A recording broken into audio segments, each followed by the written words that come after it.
Welcome. This is Jane Gardner, and welcome to Solopreneur Success Strategies. Today is World Domination Wednesday on Solopreneur Success Strategies, and it's all about your customer. It's all about you and your customer, knowing how to define what your customer wants, give your customer what they want, keep those customers, and keep growing your business with more customers. So that's what World Domination Wednesday is all about, being able to dominate the world of your customers. So welcome. This is Jane Gardner, and on Solopreneur Success Strategies, we have a 7-day episodes, and Monday is Mindset, Tuesday is Get Your Message Out, Wednesday is World Domination, Thursday is Jill or Jack of All Trades, where we learn about some of the skills and knowledge you need as a solopreneur. Friday is Freebie Fridays, where we learn about some free software and tools that you can use in your business to save you time and money. Saturday is System Saturday, where we talk about some of the systems you can put in your business to free up your time. And Sunday is Strategy Sunday, where we talk about your business plan and your goal and vision for your lifestyle business as a solopreneur. So today it's World Domination Wednesday, and let's see, shall I bother? Yes, I will tell you a bit about myself. I'm working with my husband in our structural engineering firm for the last 20 years as a home-based business. We managed to survive 2008, as many other people did, being diversified in our business in Western Canada. We like to travel, we have dogs and cats, and I'm a painter, and I came out onto the internet about 3 years ago because I'd like to help others start their own home business. And this is why I am doing Solopreneur Success Strategies, some free trainings for the day so that you can think about some of the issues you need to think about as a solopreneur. So last week we had quite a detailed one, and we'll be talking more about customer buying and selling style. And I'll probably do another overview again from last week. For those of you who missed it, I have my YouTube channel, Solopreneur Success Strategies, is at my jane-gardner.com channel. And you can find that at jgtips.com/YouTube. And look for the Wednesday episodes. And last week we talked about customers and how we have different buying and selling styles. Obviously, you as a seller has a different style maybe from your customers, and how you should consider the difference in your customers' buying style in order to develop a stronger relationship with them. Now, we discussed the buying process last week very briefly, so I thought I would go over that again in terms of the actual process.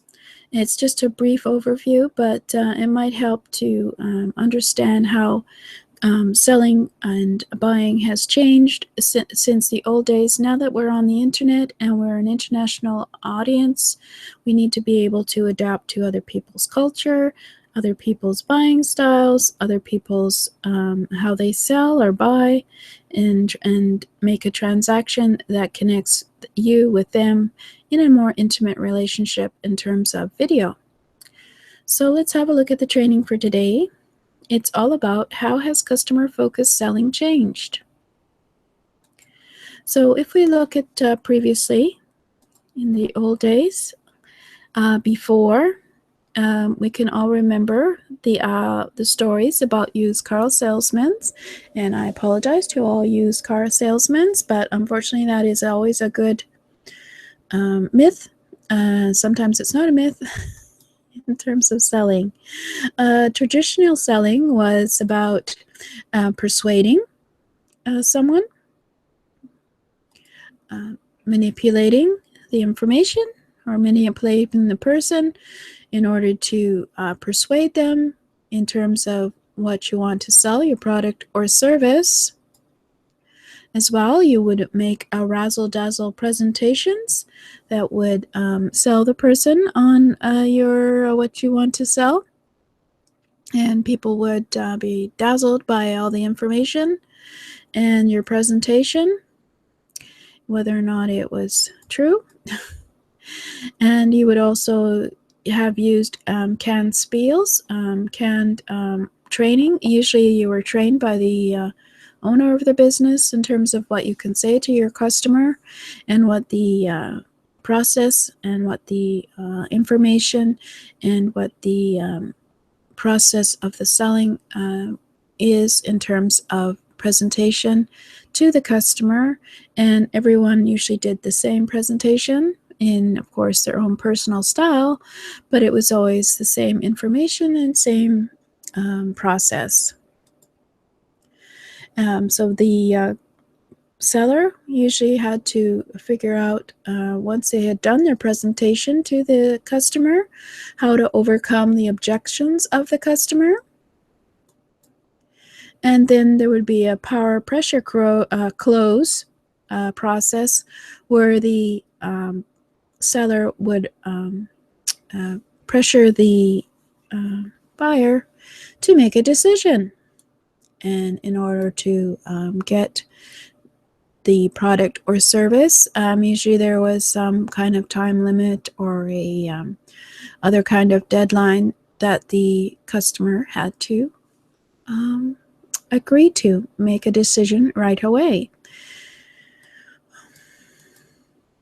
Well, that was a short term, and it's a one-time buyer-seller relationship, especially if there was any buyer regret. That would be the only time you would ever see the buyer, because they would never come back to buy from you again because of all the pressure you put them under in order to sell to them.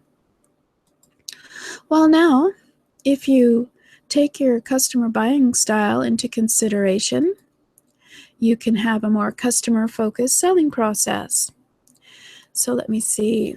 Let's just briefly talk about the customer buying style that we discussed last week, and how your personality can affect how you buy things, how your personal style within you can affect and make you react to any kind of selling process.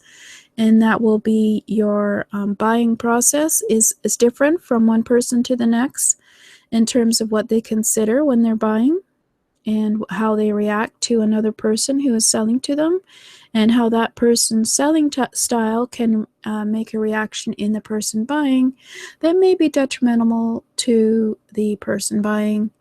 And let's not put this into an over loop. We'll discuss that again next week with some examples.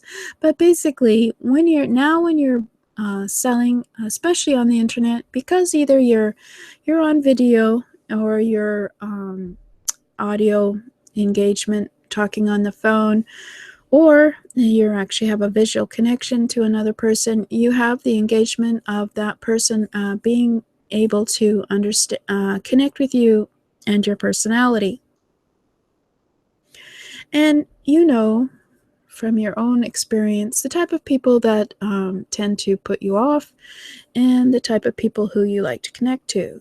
And we've mentioned that about the differences last week, and we'll certainly reinforce it again next week. But let's just have a look at that customer funnel again. So this is a customer-focused selling process, so let's go through it. So the first thing that you would do in a customer-focused selling process would be to, of course, approach and welcome the customer and get to know the customer in terms of on a personal basis. And as I mentioned in our personal style process that I was talking about last week, there are clues to find out what type of person and personality this person is in terms of buying style, such that you can adapt to their buying style. So in order to do that, of course, you have to get to know the person, and you have to listen and figure out their process and who they are as well in terms of their personal style.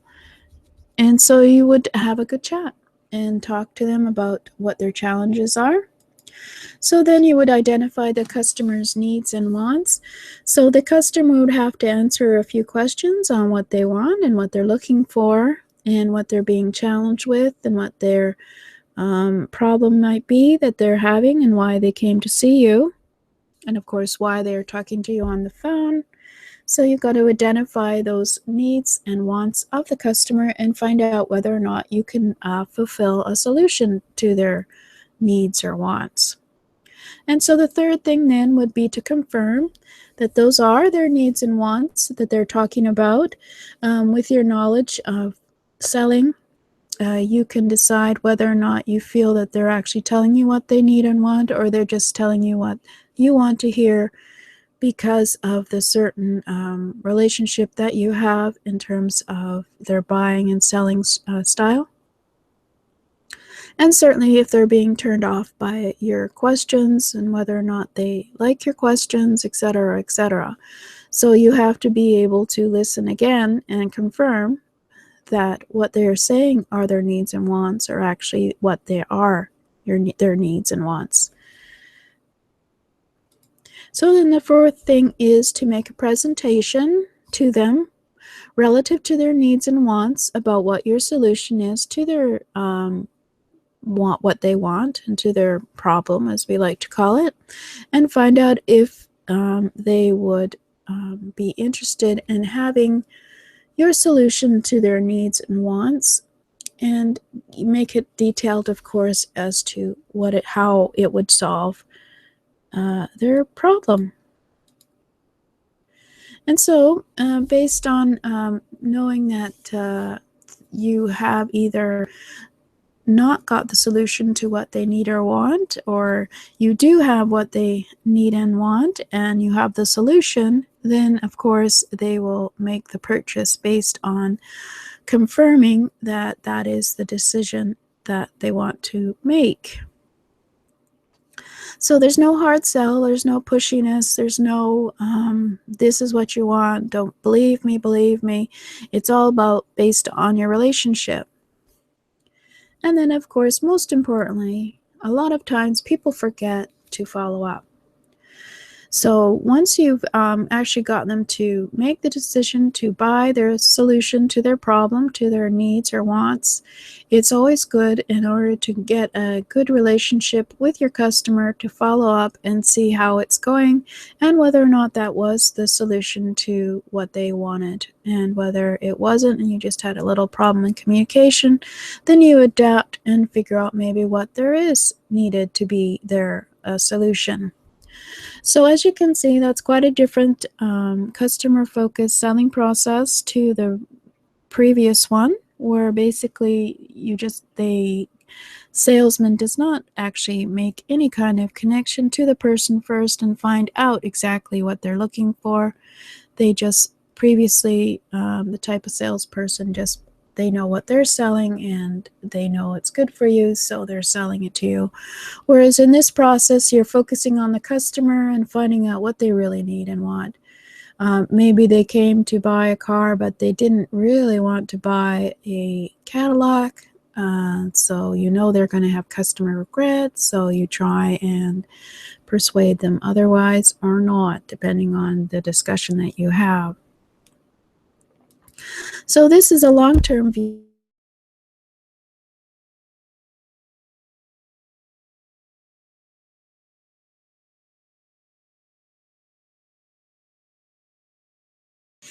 And find out what they really need and want, you'll be able to have them as a customer long term, rather than just having a short-time sale with them.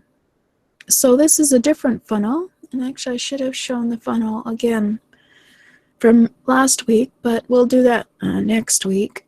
I just wanted to discuss further the customer-focused selling funnel, and that the most important component of it is being able to listen to what the customer's needs and wants are, and hopefully being able to solve their needs and wants with your solution, and following up, most importantly, so that you have a long-term relationship with this person, so that you can buy and sell and etc., develop a long-term relationship, so that you can always sell again to that person when they have a need or a want. So I know that sounds rather long and detailed, and maybe next time I'll put the two funnels against each other so that you can see the difference between the two types of way of selling, and just start thinking about how to make the selling process customer focused, and also become more aware of their buying style. And we'll talk further about buying style next week, review what we talked about last week, put it together with the funnel, and then work around seeing how the two of them interact. And now I already have a offer for the sales style. It's called You and Your Sales Style at http://jgtips.com/p-style. It's all about learning about your customer-focused selling, establishing the readiness and willingness of you and as well as your customer to change, understanding credibility and how credibility will help you in your selling because the customer will know, like, and trust you better.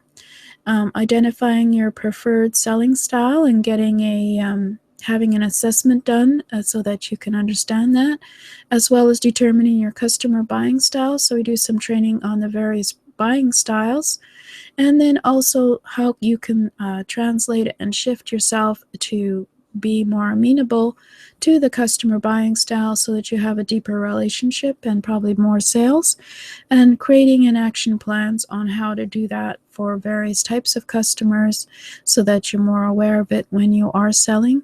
And this can be at a personal level on the phone. You can detect different buying styles, or you can do it on the internet as long as you're talking to the other person. This is a process that you can do called You and Your Sales Style at jgtips.com/p-style. And for those of you who've missed it, we started about a few months ago. We had creating the ideal customer experience, working out a map of your experience of your customer going through your business and how you can create an ideal customer experience for your business, obviously with follow-up and everything, and creating the new customer experience map at jgtips.com/experience, as well as, of course, looking at who is your ideal customer at jgtips.com/customer profile, where we identify what is your business and how to identify your ideal customer, and how to use your research to craft your message and use tracking tools to measure the success. Because if you can get the messaging right to your customers, they will certainly know, like, and trust you more and buy from you more often. So it's 6 days of training with worksheets and research for you to develop your ideal customer profile. And of course, with this training that I'm giving you now, this is all about, you may have an ideal customer, but you can certainly sell to anyone, knowing their customer buying style as well, and then being able to go out onto the internet in the world in order to sell.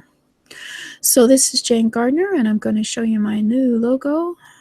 You subscribe, comment, and like my YouTube channel at jgtips.com/YouTube, and you can go and have a look at some of the other World Domination Wednesday episodes previously so that you can catch up and understand what we're talking about. So thank you very much. This is Jane Gardner.